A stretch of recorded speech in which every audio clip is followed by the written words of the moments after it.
I saw this family the other day when I was out and about. I saw a macho dad aggressively lecturing his 10-year-old son in public, while their passive mother just stood back and watched. And the family I saw reminded me just like the one from Adolescence. No, seriously. And there was just something about their interaction that made me want to quietly observe. It was uncanny. Did I need to watch Adolescence to understand the cycle of generational trauma? Of course not. I have a father and brothers whom I care for and love deeply. Are they perfect? Nobody's perfect. It's funny how some people make crazy excuses to avoid the truth. When did things get political? And when did this turn into propaganda? By the way, did you vote? Anyways, back to the family I was talking about. I couldn't help but relate them to that show as that father's anger intensified. And look, obviously I know that it's not a documentary and that not all young men who are emotionally unavailable are likely to be killers. But let's be real, it's not just a fictional young white boy who struggles with his thoughts and emotions, it's most of us. And a lot of us are missing the point of the story. And the one-shot take, that was pretty cool. That was actually pretty cool, not gonna lie. So, yeah, let's get on with today's topic. Adolescence. Why, if you didn't like it, you may be the problem. Oh my god. Hey guys, what's up and welcome back to my channel.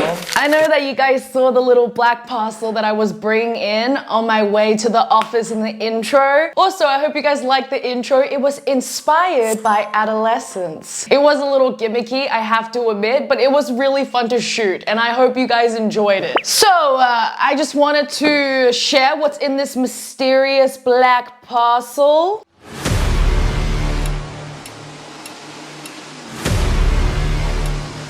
Yes, you know it. Okay.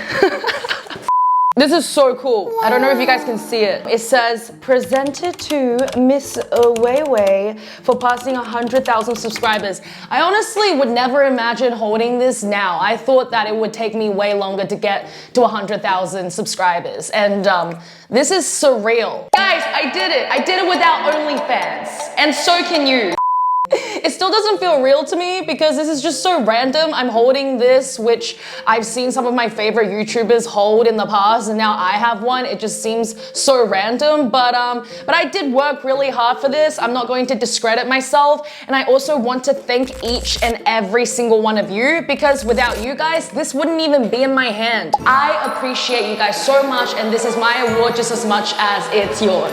Aww. Cute! All right, moving on. Let's move on to the topic of today. Adolescence. When I'm not making YouTube videos or doing my researches, in my downtime, I like to rest and take my mind out of social media, right? I don't want to be chronically online because it's not healthy, especially for someone whose job is to be chronically online. So I like to take myself out when I'm not working. The thing is, I haven't heard of Adolescence a few weeks back, right? My mom called me, my mom made me a call and she said, "But have you seen this new show, Adolescence?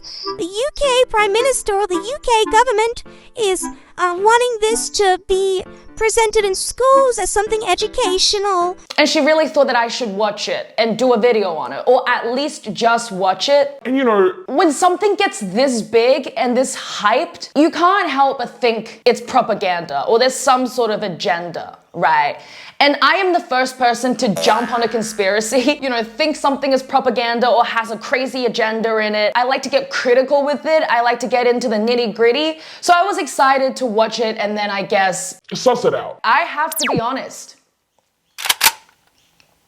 For the first time, well, not the first time, but like, I really have to admit, this is a really good show. And I have not seen a show like this in a while. I watched it with my boyfriend. We both really liked it. I made my friends watch it. My mom's watched it. No one in my circle anyway have felt that this show was propaganda and that it has a political agenda. So I thought this is really weird. Why are people disliking this so much? Right, I want to talk about my point of view of why it's not propaganda, and if you think it is, if you are like diving really deep into the rabbit hole of this, and like you have a conspiracy theory about why this is like crazy propaganda or has a deep political agenda, then I really believe that Maybe chill out a little bit.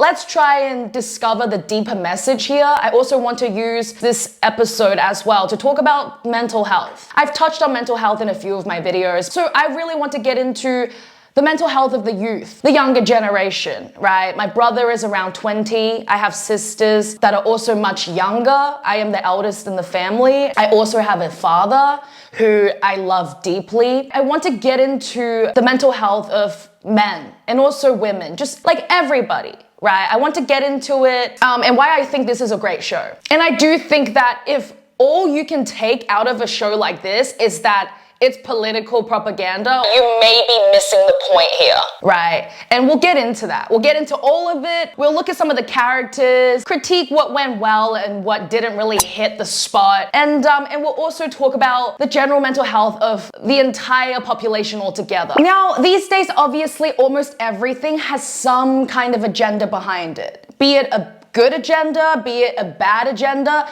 everything has some sort of agenda, right? There's good and there's bad, okay? But for some critics to slam this entire show down, to say that it has purely political agendas, is just wrong. The only purpose I can think of to the Netflix series Adolescence is to convey the idea that if you are a normal white English boy, then you are rubbish. You are no good. You are violent. You are stupid. You are incompetent. And that which rescues white women is not you. No. It's black and South Asian men. They are what white women need because they are strong and of high status. That is the message of this doc. I almost said documentary. So Keir Starmer called it a documentary. It's not a bloody documentary.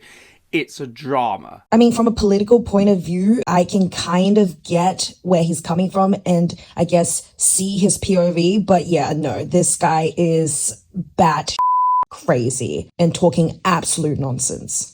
Okay, and I think that people that are saying this are either, like I said, crazy deep down in the rabbit hole of things, right? They're not seeing clearly, they're not thinking clearly that there is a broader message, or they might be emotionally very, very repressed themselves, that they cannot see that this show has a way bigger message. For those of you who have watched it, you'll know exactly what I'm talking about. I won't need to introduce it. For those of you who haven't watched it, go watch it. Literally, I recommend everyone watching it. No matter what race, what age you are, wherever you're from, just watch it. It's great. And it would be easier for you to understand this video if you've watched it and come back to watch this video. So basically, this Netflix TV series has sparked great controversy. The controversy was that some believe that Adolescence closely mirrors real-life cases, like those involving Trayvon Martin or Khalif Browder, but centers the story around a white teenager as a victim or perpetrator. Critics argue that 1. The story resembles real black victims' experiences. 2. By doing so, it shifts the emotional focus onto white characters. 3. It can feel like an erasure or whitewashing of trauma that has been disproportionately experienced by the black community. Now take a look at this person. This is the son of African migrants who stabbed 3 girls to death at the Taylor Swift dance studio. And guess what radicalized him? Well, as it happens, it's not much of a mystery. He was carrying an Al-Qaeda training manual around. So, on the one hand, in real life, the motivations are pretty clear. But on Netflix, there's no definitive answer. This is one of the most familiar tools that propagandists use. They try to pretend that reality is hopelessly confusing. You can't possibly begin to understand it, but actually, it's pretty simple. I don't know why this turned into race. I don't know why this show created by Jack Thorne and Stephen Graham, who is a fabulous actor, by the way, who also participated in the script writing. I don't know how this turned into race into a political topic for people to criticize. Of course, more people liked it than hated it, okay? A lot of people, thank goodness, saw the moral of the story that it was trying to tell, which is great. And apparently it's helped more families open up discussions. Rarely in recent memory has a series resonated with audiences around the world the way Netflix's Adolescence has over the last couple of weeks. After an opening 2 weeks that broke a Netflix record with more than 66 million views. The difference this documentary has made compared to, say, a politician, any politician, leader of a party, the Prime Minister, going around talking in schools, is this has made much more of an impact than any politician has in terms of what people are talking about right now. Apparently this helped more families than anything else. And I think that is the moral of the story, that this show spoke to the majority of people out there in a way that they understood. I honestly cannot see why people hated it so much that they had to spin it the other way. They just cannot, will not want to grasp the truth of this. People that are calling this TV series propaganda believe it's trying to recast white youth as victims. Politically motivated, as if to say white boys are the real victims in an era of growing awareness about racial injustice, part of a broader cultural pushback against movements like Black Lives Matter. Did you guys even watch the show? All the children in there, from different races, different colors and backgrounds, they are all the victim. All the people in the series, all the children in this TV series were presented as victims. Because in most cases, children are the victims. They are. They don't understand a lot of things. They're navigating their way through the digital era, which is already difficult enough. Not everything is about a movement, okay? Not every single thing out there is supposed to get back at a certain race, or to push down a certain race, or to shut down somebody's feelings. No, it's to raise a deeper issue. And I cannot fathom. I really cannot fathom. Again, I want to really emphasize, this film is made by white people. There are also black producers and black actors and black directors and writers that write things with maybe a predominantly black cast, and also Asian people, Chinese people, Korean people, Russian people, Japanese people, every type of people, okay?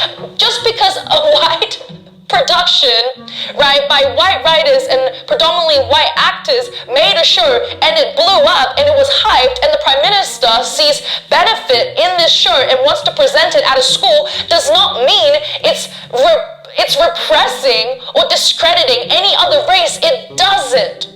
That is what I call victim playing, victim mindset. It's like, relax. no, seriously, relax. That is just so blown out of proportion. It's a great show. So many people have said that it's helped them. Just let it be. It's not that deep. The moral of the story is deep. Clearly. Because not a lot of people can see the depth.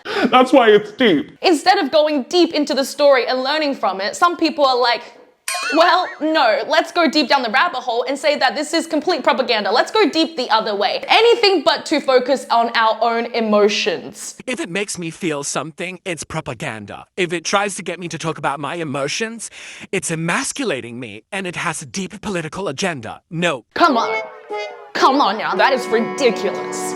Because emotions aren't black and white. There's always this and then that, and because of this, it led into that. Because people do the wrong thing sometimes in certain situations. Or if we witness someone do something amazing, it also doesn't mean that that person is perfect, right? There's always a gray area. Everyone is trying to do the best they can. I think we should bring back the gray area every now and then. There has to be a gray area. This type of black and white thinking, it really destroys the progression of emotional intelligence. It makes the emotional conversation difficult to progress. I think that the moral of the story is to spark a conversation, is to make people realize the negative effects of generational trauma, the youth killing and bullying in school, the toxic online culture, struggles of expressing one's emotions in a healthy way, and of course, toxic masculinity. Every family can take something out of this. Do I need to watch Adolescence to know the severity of some of the situations, every single problem that was addressed in the film? Of course course not, right? My channel is based on problematic people and their problematic behavior. So no, I did not need to watch this film to understand some of the issues, pretty negative issues in society. But did this film help? 100%. I think that some critics and maybe some of you out there are thinking this is not real, right? Why are they teaching this in school? This is not a real documentary. Why are people liking this so much? It's a fictional story. And not every single family, whether young boy or young girl is struggling with their emotions, are going to end up as a serial killer, as a killer, okay? Of course not. But the show needed a level of severity, okay? The show also needed a level of intensity to make a point. Because if this show was just like another show, right, every single other show out there, if it was dialed down. Let's say Jamie liked a girl, the girl didn't like him back. Jamie never goes on to really learn about his emotional suppressions, right? He doesn't really talk to his dad. He realizes when he's 45, he loves his dad. His dad's already passed away by then.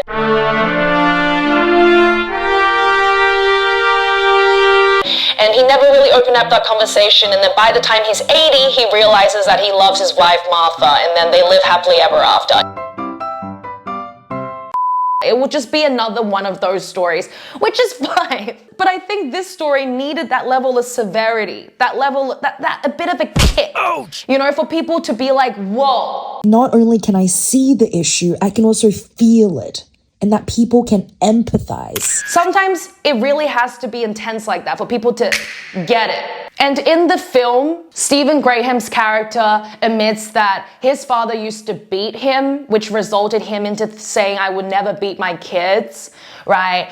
But he does have, emotional issues. He's quite aggressive and he doesn't know how to express his emotions in a healthy way. My dad has gone through exactly that same thing. And he said that he would never want to put that onto his children. And he tries his absolute best to be less angry, to communicate his anger effectively, and then when he does get angry, he becomes really guilty. You can really feel his guilt, and he wants to make it up to his family, right? My parents are divorced, and my stepdad, when he was younger, he used to get his ass whooped by his father as well. And my stepdad is more gentle, he's more soft-spoken, he's definitely a man. My dad and my stepdad both have the ability to protect and also to provide and also be men, but can they learn and progress and talk about their emotions and really work on it? Of course they can, and they are, and it's benefiting the entire family. Doesn't mean that the women of the family are trying to manipulate them and emasculate them, like what social media is making out of this whole thing about wanting men to talk about their emotions. No, doesn't mean that they're what society calls weak and pussy. Absolutely not. They are some of the manliest men and some of the smartest and hardworking individuals I've ever met. It doesn't discredit anything from them. In fact, it makes all the women around them love and respect them more. I think it would take an absolute wacko to think otherwise. I feel really sad for young men because young men are sold this idea that if you are the epiphany of like Thor, you look like that, you're really muscly and this big macho man and like you can't show any of your emotions. Most men would rather get punched in the face than talk about their feelings. Yes, true. If you're gonna sit there and go, I feel sad, and your friend's gonna go, oh, bro, you feel sad, man? Sorry to hear that, bro. It's hard to be sad, bro. What the f***'s wrong with you? I can't even, Tristan, I feel sad. Shut up. My boys around me, there is no weakness in my circle. Yeah. You need to create your reality. Some women even will go as far to say that men don't have emotions, which is just absolutely crazy. Men don't care about you. They don't care about you. When a man wants to leave, he's not going to think twice. Men don't care about your personality. They don't care about your dreams, your goals, what you want to achieve in life, your likes, your dislikes. They don't care about these things. Men do not care about you as a person. You have had to go through some serious trauma to think of men like that. That's really sad, and that is a very deranged and I believe misled way of thinking. Young boys are also sold this idea of how they are supposed to act, how they're supposed to behave, especially by these random toxic influencers. Stop standing like a nerd. Try this body language hack to look more attractive. How to act more masculine around girls. Number 1, stop trying to act like the funny guy. This is a feminine way of sitting. Now, is it comfortable? Sure. Do I sit like this occasionally? Yes. But if you want to be perceived as more masculine, you need to actually spread a little bit. Man spread, right? Even female ones out there that are catering to this toxic masculinity and believe that women and men should behave in certain ways. If you want to be able to walk into a room and have everyone be fucking obsessed with you, this is what you need to do. How to get in a guy's head. How to make him freaking obsessed with you. This is exactly how you're gonna become the chill, type B girlfriend that literally any man will fall in love with. And it's very, very black and white, right? Like, I see a lot of young boys get rewarded for not showing their feelings, for holding back their tears, for trying to be tough. And then they bottle all these things in, and then one day, it takes that one day to snap. Whereas talking to them about their mental health and how to communicate properly, how to deal with difficult emotions, how to communicate them properly with your friends and your loved ones, how to stay away from drama, how to stay away from toxic people, because girls can get involved with the wrong groups of people, so can boys. Boys can hang out with the totally wrong types of boys, right? I wouldn't say I'm a conservative, but because I come from a very traditional Chinese family, I think I lean in more with conservatism, right? This guy called Matt Walsh. Because I come from a traditional family, I resonate with these types of, I guess, videos or content. But it was really disappointing. If he is speaking on behalf of conservatives and pulling out all these conspiracies that this is propaganda, it has deep political agenda, and he said absolutely nothing good about the show. Let's take a watch. Unfortunately, as we've all known for a while now, basic levels of maturity and competence are nowhere to be found in the UK, which is why the entire country is currently transfixed by a Netflix miniseries called Adolescence. And the show makes a big deal out of how online interactions like this, along with misogynistic content on the internet, can supposedly radicalize young boys and turn them into killers.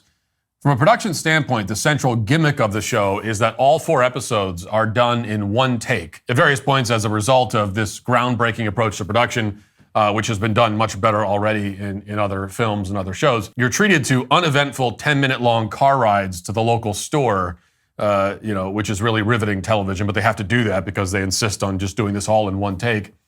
Now, as far as I can tell, the point of this gimmick is to remind you of why things like cuts and editing were invented in the first place. There are people on Reddit calling him the antithesis of a wise person. He lacks personal emotional insight, demonstrates tremendous black and white thinking. I agree, he has the emotional depth of a rock. I'm sorry, Matt Walsh, it was really disappointing to see someone who appears to be so intelligent, right, but says some of the craziest things. This particular political commentator and people that are similar to him that are also calling that are also stripping the show just simply down to propaganda. Y'all need to wake up. I believe a lot of men and young men are also watching your videos and they think what you think. They want to follow your thinking. You are influencing them. I think that this has helped a lot of families, right? Because I see a lot of my female friends and they all complain about the same thing. It's like, it feels like I'm mothering him. Right, it feels like I'm teaching him about his emotions. It feels like I'm leading him spiritually. Right, it feels like I have to explain everything to him. Like, oh my God. The amount of that type of talk that I've had with my female friends, a lot of them have told me, it's gotten to a point where it's like suffocating for young women who are in relationships or who want to get married. No woman wants to feel like a mother. I think it's a motherly instinct sometimes, but to feel like that all the time and also to suffocate the man as well, it's just not fun. So it's like men need to be educated on their emotions by their own family so that women, their partners, don't have to fulfill that spot because it gets tiring. It gets tiring for both parties. It's fundamentally their job and they need to do it. They really need to do it. So this video, as much as it's about adolescence, it's also about to get families, especially men, right? But fundamentally it's everybody, but especially men to just talk about your feelings. It's so cool to do that because why? It's hard. right? And no amount of exercising and healthy eating and sleeping and gaming and distractions, no amount can get rid of that struggle in your heart, that void, as much as just talking about it. So get the conversation started. It's really freaking cool if a man can do that. And those type of men are really, really rare. I think society's changing. Instead of saying I want the rich guy, you know, I want the guy with the mansion and the Porsche, women are coming around. Women are finally realizing too. Women are getting smarter. Women are like, I want the emotionally available man. I want the man who can talk about his emotions, right? I want the green flag man. I want the man that's a good person and can do the right thing, that shows maturity, that can talk about his feelings and mine. Like, women don't want men with no brain cells and it's all muscle and no substance. Women are tired of that. Women are tired of mean men with money. Women are tired of emotionally dumb men with a Porsche. Like, women are so tired of that now. So I think society is changing for the better. There is a progression, and I think we should all spread this awareness to make it progress faster for us, for our kids, for our brothers and sisters, for our friends, for each other, for the future generations to come. And that is all for today. Thank you so much for watching. Thank you for dropping in. I hope you've all learned something today. Please remember to like, comment, subscribe, share it to all your friends, and I guess I'll see you guys in the next episode. Bye!